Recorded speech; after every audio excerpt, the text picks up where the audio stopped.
Bonjour à toutes et à tous et bienvenue sur ma chaîne Alexandra Cartomancienne Écolo. Aujourd'hui, c'est donc ma deuxième vidéo sur les gestes écologiques, minimalistes, do it yourself que j'ai moi-même appliqué, réalisé, réfléchi, compris, conscientisé, etc. Donc je vais vous proposer ma méthode en 6 étapes concernant les courses zéro déchet. Alors, ma première étape, c'est déjà de lister ce que j'ai et lister ce dont j'ai réellement besoin. Voilà.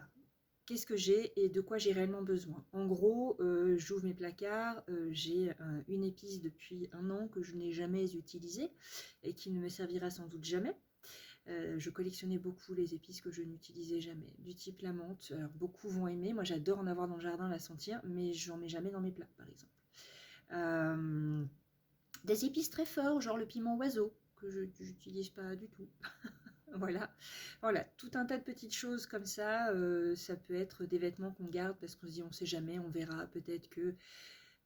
Puis en fait, ça prend de la place dans les tiroirs et ça ne sert à rien. Donc attention, placard par placard, étape par étape, en fonction de vos besoins. Donc ma deuxième étape, les contenants pour faire les courses. Alors, j'ai fabriqué moi-même on peut aussi en trouver dans le commerce, hein, sans souci, des sacs pour fruits et légumes faits maison. Voilà.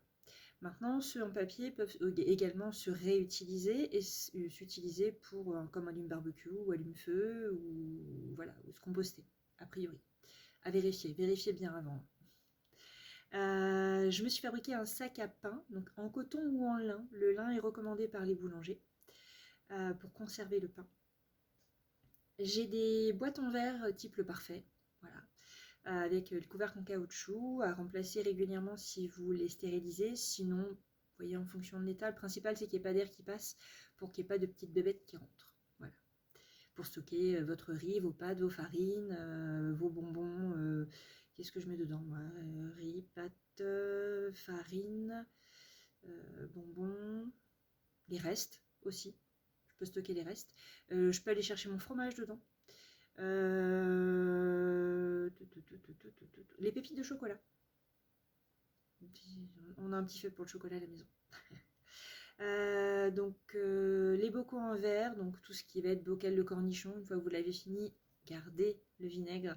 Et si vous réussissez à faire pousser vos propres cornichons, vous les remettez dedans, c'est trop bon. Vous pouvez faire des pickles, il y a plein de recettes sur internet pour ça. Et donc des sacs à vrac, donc des sacs tout fins que vous pouvez réaliser vous-même avec des petits rubans fins.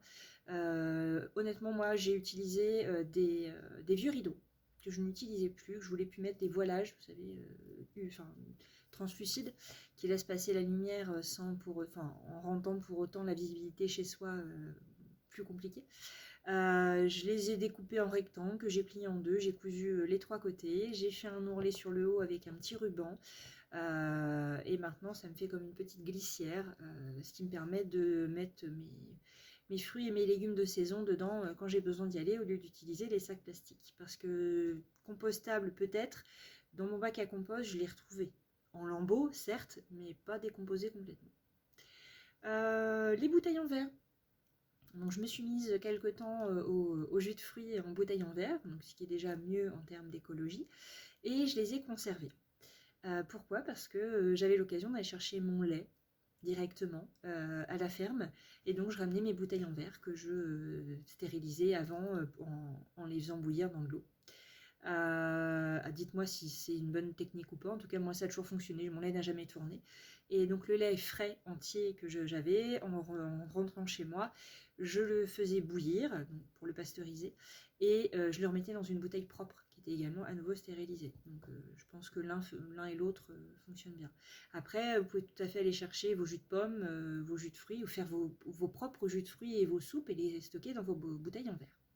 Voilà, attention à pas trop remplir. J'ai eu des soucis avec des soupes qui ont... Ça l'a pas fait. Qu'est-ce qu'il y a d'autre?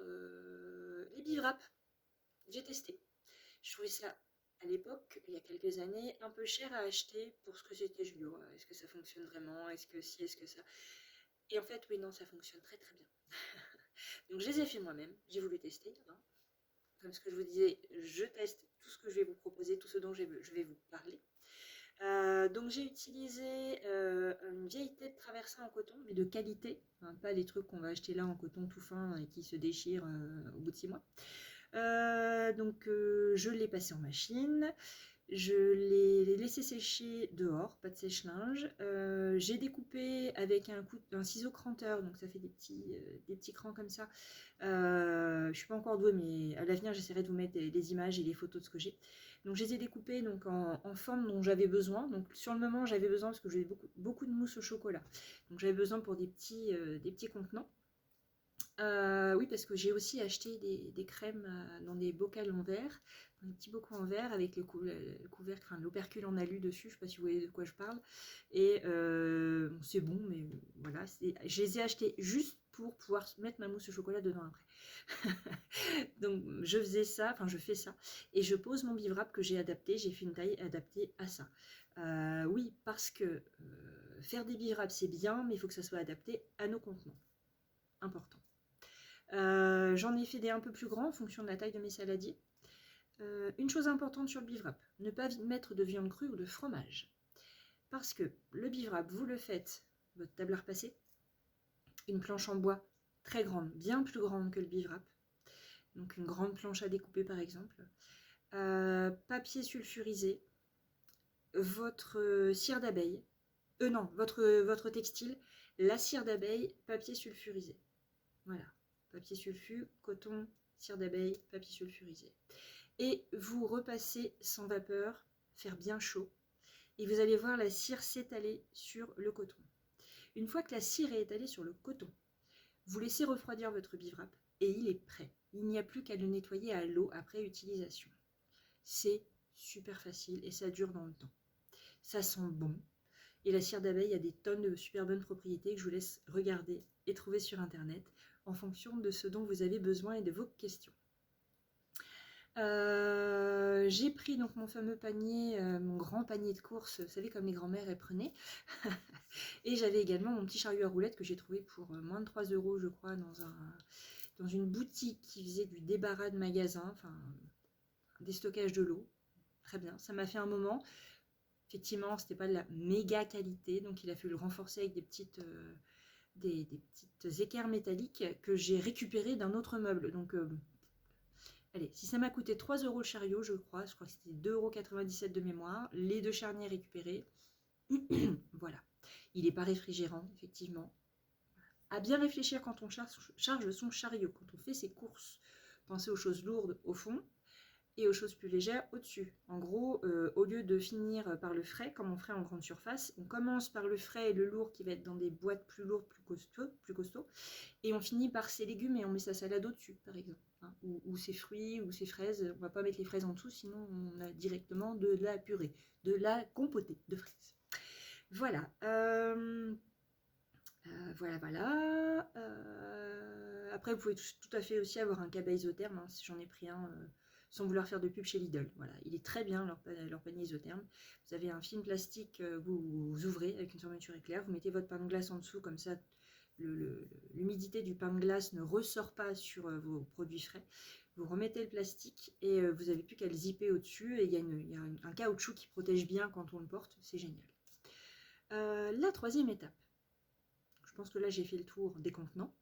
La troisième étape, c'est comment y aller. Alors, le top du top, c'est à pied. Effectivement, vous descendez à pied chez vos petits commerçants de quartier, il n'y a pas mieux. Le marché, moi perso, j'adore faire le marché. J'ai habité quelques années en bord de mer, c'était un pur bonheur. Un pur bonheur d'aller faire mon marché en bord de mer, sur la plage, sur les côtes normandes, les plages du débarquement.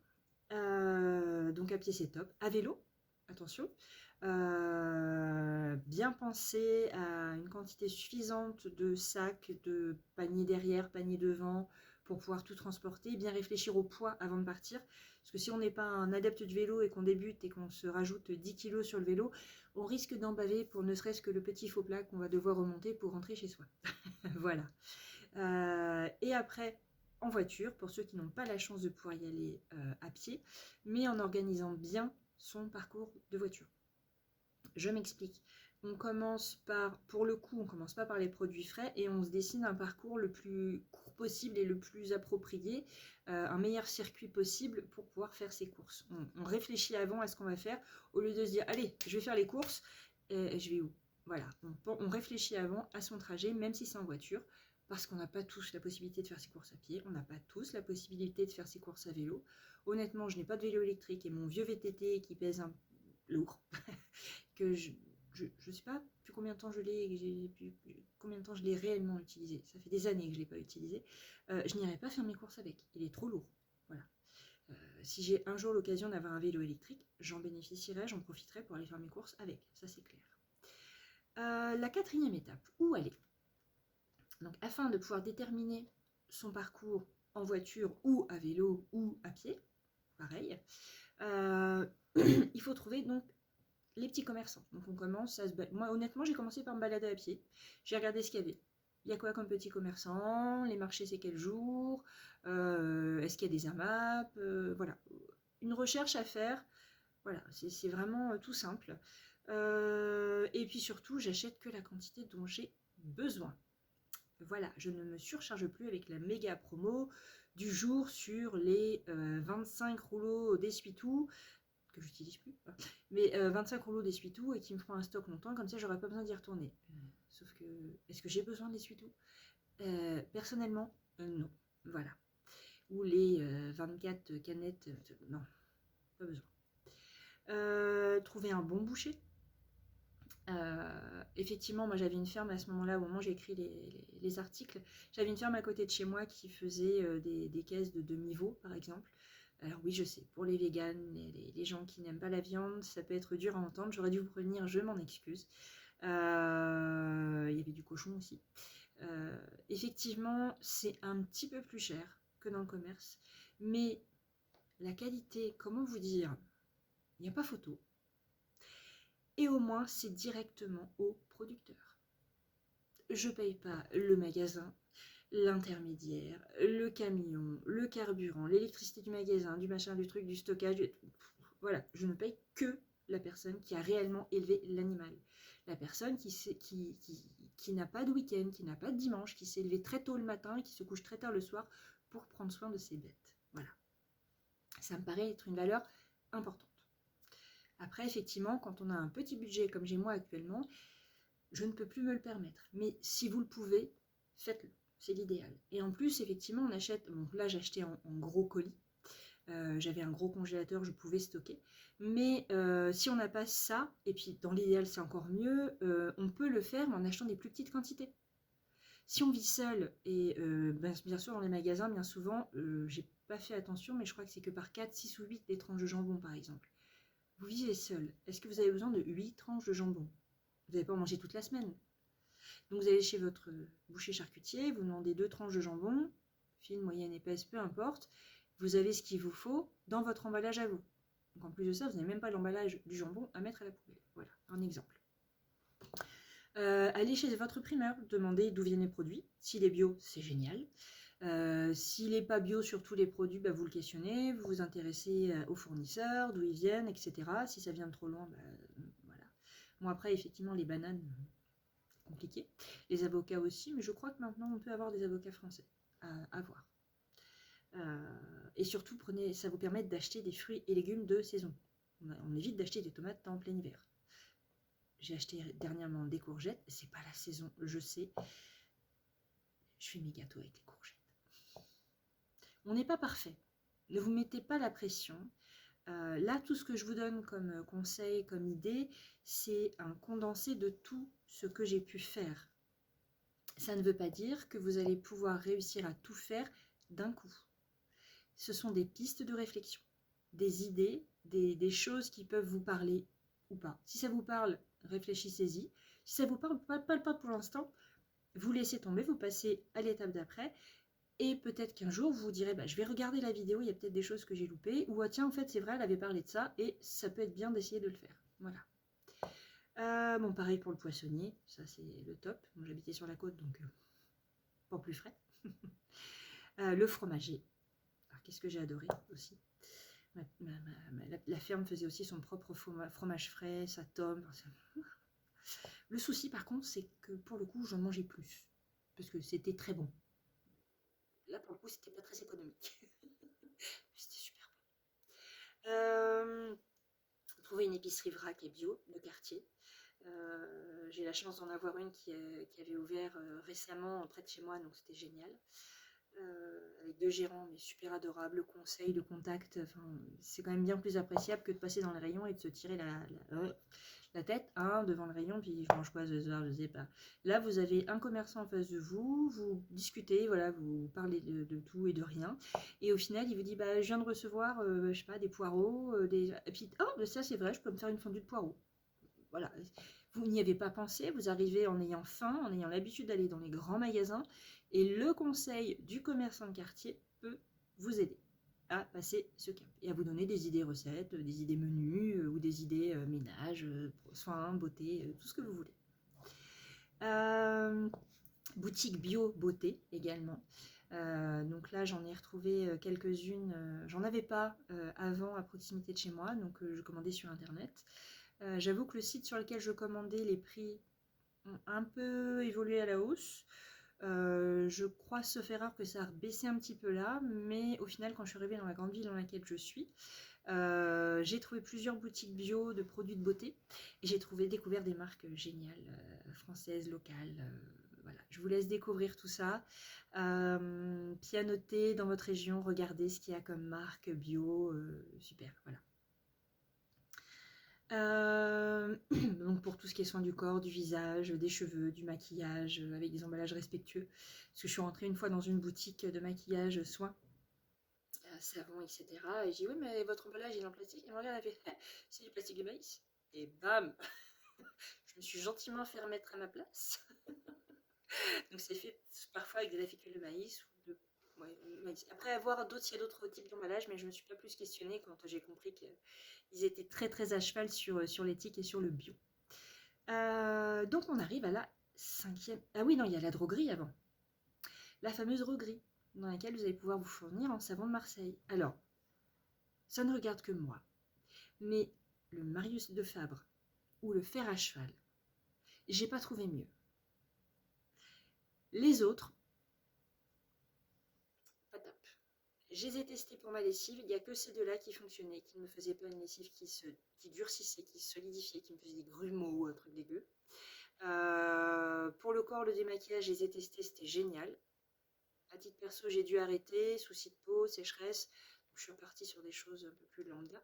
Mais il faudrait d'ailleurs que je reprenne des savons au lait d'ânesse, des savons au lait de chèvre. C'est des savons super pour tout ça. Le savon d'Alep, c'est génial aussi. C'est des recettes qui sont ancestrales et qui sont très très bien. Là, je suis repartie pour me faire du bien avec des gels douche qui sentent bon les îles. Mais effectivement, j'ai très envie de repartir sur des savons solides au lait de chèvre, au lait d'ânesse. Le lait d'ânesse, c'est génial pour la peau. Le lait d'Alep, le savon d'Alep, c'est génial aussi. Puis vous pourrez y trouver le bicarbonate, l'acide citrique, le percarbonate, qu'est-ce qu'il y avait d'autre, les brosses en bois, et puis surtout les conseils de grand-mère, quoi. Voilà. Je vais vous montrer un bouquin. J'en profite, je fais tout un improviste. C'est le bazar derrière moi, je vais essayer de cacher. Voilà. Je me suis trouvée, alors il faut forcément ça à l'envers.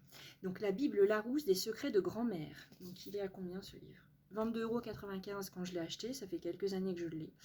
Il y a des tonnes d'astuces toutes bêtes, avec du miel, avec du citron, de l'oignon. Tout bête pour la santé, pour la beauté. Je le trouve génial. Il est aux éditions Larousse. C'est Martina Crémar. Est-ce qu'il l'écrit autrement à un endroit La Bible des secrets, Larousse, pratique. Est-ce que je vous mettrai les références Martina, oui, Crémar, je suppose. K-R, il y a un C avec un V à l'envers au-dessus. M-A avec l'accent grave et R. Voilà. Donc il y a les petits soins d'antan, la trousse de beauté, Home Sweet Home, les secrets et confidences d'un cordon bleu, grand-père jardine, et voilà, et un avant-propos avec des superbes images. Enfin, je trouve ça chouette. Et ça parle vraiment de tout, de tout, de tout, de tout, de tout. Les coups, le rhume, les recettes, le thé, je tombe sur le sommeil, l'insomnie, nettoyer les paniers, les brosses, les vitres et les miroirs. Voilà, il y a plein de conseils. Le mobilier, enfin, c'est génial. C'est génial. Effectivement, vous allez me dire, je peux trouver tout ça sur Internet. Oui. Mais pour avoir testé plein de techniques, il y en a certaines qui ne vont pas forcément vous convenir parce que ça va être avec des produits que vous n'avez pas forcément, vous ne pouvez pas vous procurer facilement. Ça peut être aussi des choses un peu trop compliquées ou des choses qui ne fonctionnent pas. On nous fait croire que, et en fait, ça ne fonctionne pas forcément. Alors, je ne dis pas que tout le monde fait ça, attention. C'est pour ça que j'ai tout testé avant de vous parler de tout ça. Ok. Donc après, la 5e étape, faire accepter ses contenants aux commerçants. J'ai réussi, pour l'anecdote, à faire accepter mes contenants au rayon boucherie-charcuterie d'un supermarché de centre-ville. C'était pas gagné, mais j'ai réussi. Au début, ils étaient un peu hésitants, ils ont demandé à leur hiérarchie, allez-y. Donc, s'il y a un souci en termes d'hygiène de la boîte, c'est mon problème, par contre, ils ne reprendront pas l'aliment. Attention. La boulangerie également, j'ai dit non, stop, j'ai pas besoin de l'emballage ou du petit papier autour du pain, c'est joli, ça fait de la pub. Et est-ce que c'est utile? Non, pas du tout. J'ai mon emballage en tissu ou je prenais mon pain sans emballage tout simplement. Ou je récupérais l'ancien emballage. J'ai même eu des félicitations d'ailleurs. Je crois que c'est la boulangère, la première qui m'a félicité, qui m'a dit oh, c'est bien, c'est très très bien, continuez comme ça. Si j'avais plus de clients comme vous, ce serait super. Parce que quelque part, c'est tout bête, c'est un geste écologique de ne pas prendre l'emballage du pain. Mais c'est aussi un geste qui permet aux boulangers-pâtissiers d'acheter moins d'emballage. Qui dit acheter moins d'emballage, jeter moins de suremballage dans lesquels ces emballages sont jetés, et faire quelques petites économies en fonction des augmentations des farines, du beurre, etc. Tout a un effet. Tout. Le moindre petit geste que vous allez faire, ça a un impact. L'effet, je crois que c'est l'effet papillon, comme on dit. Je crois. Voilà. Donc ça, c'était faire accepter ces contenants. Bien poser la question, bien vérifier, leur expliquer pourquoi vous le faites, que c'est pas contre eux, que c'est pour la planète, etc. Et en fonction de la personne que vous avez en face de vous, vous verrez si ça passe ou si ça ne passe pas. À titre perso, j'ai une pharmacienne, là, toute l'équipe est géniale, grand sourire. Mais il y en a une sur le lot qui me met toujours un emballage. Je lui dis non mais j'en veux pas. Ah bon, pourquoi? Donc je lui réponds pas. Je prends mes médicaments sans emballage, sans le petit sac en papier ou en plastique. Et je mets ça dans mon sac et je m'en vais. Je lui souhaite une bonne journée et je m'en vais. Elle a toujours pas compris. Bon.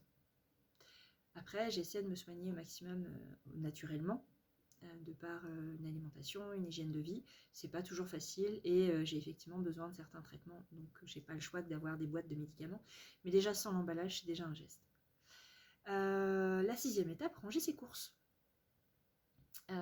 Alors, je vais relire. Ce qui m'a fait changer de mode de consommation, c'est le temps fou que je perdais à retirer tous ces suremballages et la vision de ma poubelle recyclage, dont j'étais fière de recycler, qui débordait, pour ne pas dire vomissait, de tous ces déchets. J'ai donc acheté pour jeter. On achète pour mettre à la poubelle? Juste un beau packaging pour que ça attire notre regard pour le jeter après? En fait, en 10 ans, j'ai la sensation d'avoir acheté le travail de publicitaire pour le mettre à la poubelle par la suite. Ça réfléchir à méditer. Donc c'est là où l'intérêt. Recycler c'est bien, mais ne pas acheter d'emballage pour limiter la production, c'est mieux. Il y a ça aussi dont j'ai commencé à vous parler tout à l'heure. Le fait de ne pas acheter d'emballage. Plus on sera à ne pas acheter d'emballage, moins les industriels auront à en produire. Plus eux seront obligés de s'adapter à notre consommation. Parce qu'à l'heure actuelle, on vit dans une société où notre consommation est adaptée à la proposition des industriels. On veut nous faire croire le contraire. Parce qu'on nous a habitués à acheter dans la grande distribution, habitués à acheter des emballages suremballés. Vous savez, ces madeleines emballées dans un plastique, qui est emballé dans un plastique, qui sont mises dans des cartons, qui sont mises dans du... On ne peut pas juste les mettre dans un sachet, quoi. Tout simplement, déjà, il n'y aura pas l'emballage individuel. Je vois pas l'intérêt. Il est où l'intérêt? Ça ne les protège pas du choc. Hein, ça veut casser, ça casse. Hein. Voilà. Après, c'est mon point de vue, ça ne regarde que moi. Ça peut vous choquer, j'entends. L'objectif est de semer des petites graines dans votre esprit pour vous faire réfléchir. Vous amener à 1, 2, 3, ça va sortir. Vous amener à une certaine réflexion. Voilà. Donc vos boîtes en verre, bouteilles de lait, fromage, etc. vont directement dans le réfrigérateur. Boîte préalablement lavée avant vos achats. Donc on fait rentrer moins de bactéries dans le frigo et vous verrez la différence, votre réfrigérateur se salit beaucoup moins vite. Ouais, vraiment. Je ne dis pas qu'il faut le laver moins souvent, parce qu'en termes d'hygiène, il faut le faire, mais il va être moins encrassé votre réfrigérateur.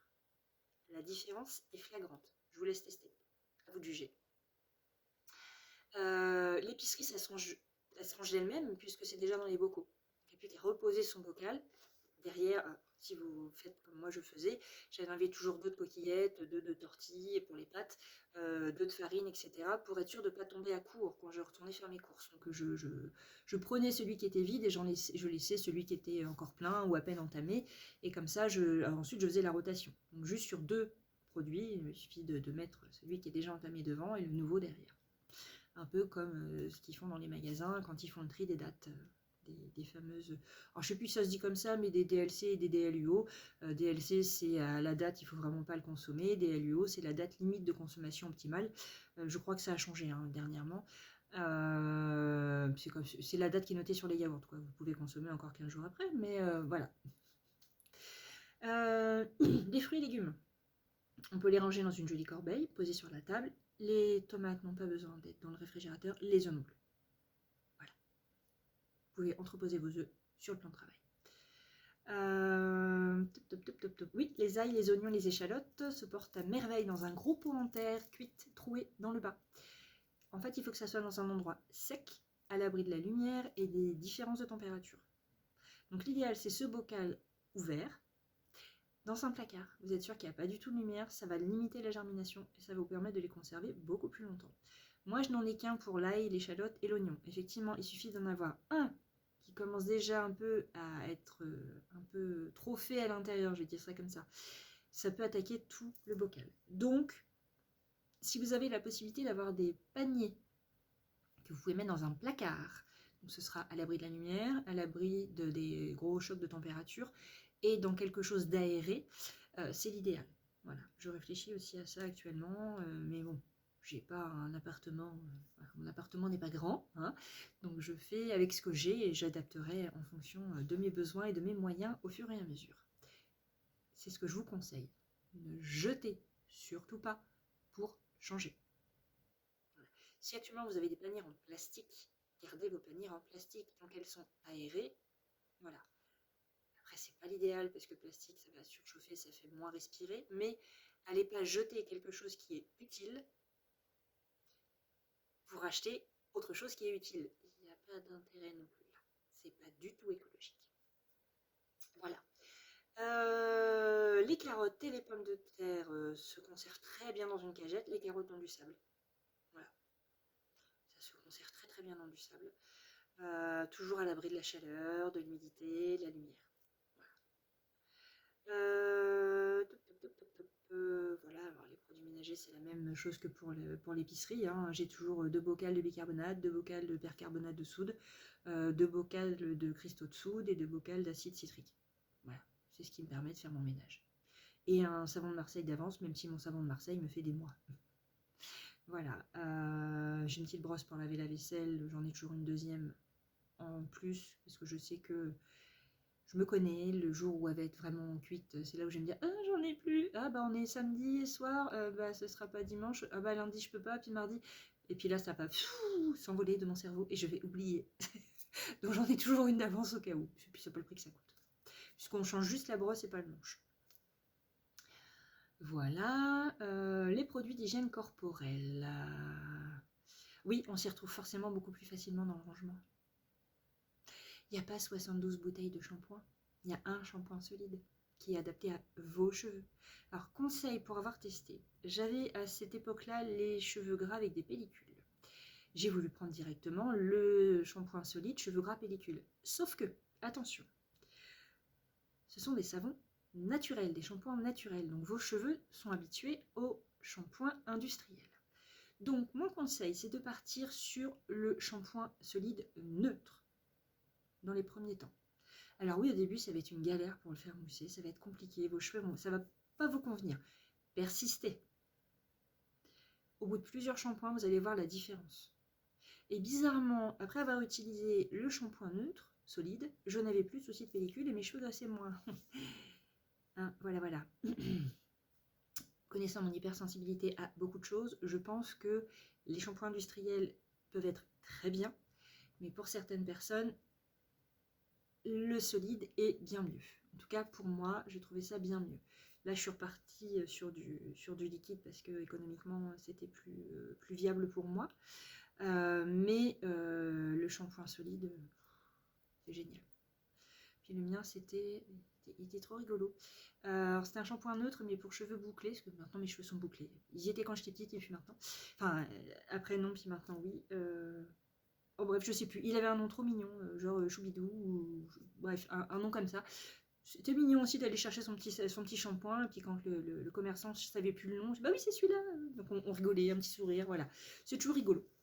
Moi, j'aime bien.